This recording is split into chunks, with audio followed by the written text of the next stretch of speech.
उत्तर Korea पूर्वी Asia में Korea प्रायद्वीप के उत्तर में बसे हुए इस देश का नाम सुनते ही एक ही शख्सियत का नाम सबसे पहले जहन में आता है, किम जोंग उन, जिन्हें दुनिया तानाशाह किम जोंग उन के तौर पर भी जानती है। नॉर्थ कोरिया के सुप्रीम लीडर किम को सन की भी माना जाता है। इसके पीछे की वजह नॉर्थ कोरिया द्वारा दागी गई मिसाइल्स और तमाम अजीबोगरीब नीतियां हैं।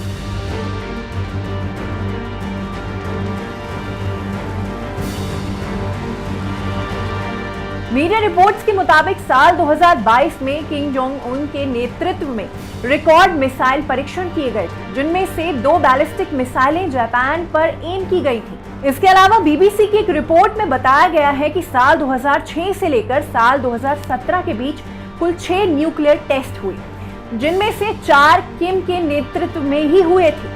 अब हाल ही में किम ने साल 2024 का पहला मिसाइल प्रक्षेपण कराया है। जापान और दक्षिण कोरिया के मुताबिक देश के पूर्वी तट से कुछ दूरी पर उत्तर कोरिया ने मिसाइल दागी है। साल 2023 के अंत में अपनी पार्टी के साथ एक बैठक में किम ने देश में परमाणु हथियारों का जखीरा बढ़ाने के साथ साथ स्पाई सैटेलाइट्स लॉन्च करने के अपने प्लान के बारे में बताया था। तानाशाह किम अपने फैसलों और हरकतों की वजह से चर्चा का विषय बने रहते हैं। 15 दिसंबर को उन्होंने दक्षिण कोरिया को एक अलग देश के रूप में बदलने के लिए एक कॉन्स्टिट्यूशनल अमेंडमेंट यानी संवैधानिक संशोधन का आह्वान कर दिया है। उन्होंने कहा कि नॉर्थ कोरिया युद्ध नहीं चाहता, लेकिन मीडिया आउटलेट KCNA के अनुसार नॉर्थ कोरिया का इरादा युद्ध टालने का भी नहीं है, यानी जरूरत पड़ने पर किम जोंग उन पीछे नहीं हटेंगे।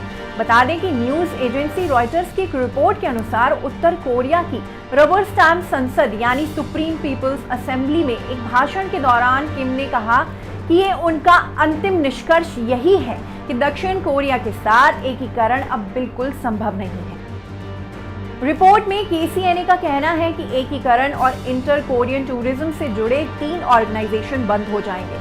साथ ही बता दें कि विश्लेषकों का मानना है कि उत्तर कोरिया का विदेश मंत्रालय सियोल के साथ रिलेशंस को अपने हाथ में ले सकता है, और ये भी हो सकता है कि भविष्य में अगर दक्षिण कोरिया के साथ युद्ध हुआ तो परमाणु हथियारों के इस्तेमाल को उचित ठहरा सकता है। अब कोरिया में स्थिति ज्यादा खतरनाक। रिपोर्ट की माने तो हाल ही में अमेरिका स्थित 38 नॉर्थ परियोजना के लिए एक रिपोर्ट में स्टेट डिपार्टमेंट के पूर्व अधिकारी रॉबर्ट कार्लिन और परमाणु वैज्ञानिक सिगफ्राइड हैकर का मानना है कि जून 1950 की शुरुआत के बाद से अब कोरियाई प्रायद्वीप पर स्थिति ज्यादा खतरनाक है।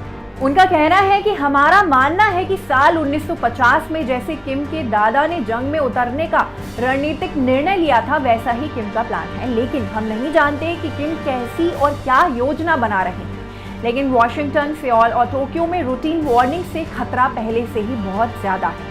इस टॉपिक पर आपका क्या कहना है, हमें कमेंट सेक्शन में बताएं। इसी तरह की स्टोरीज के लिए बने रहें न्यूज़ 18 इंडिया ओरिजिनल्स के साथ।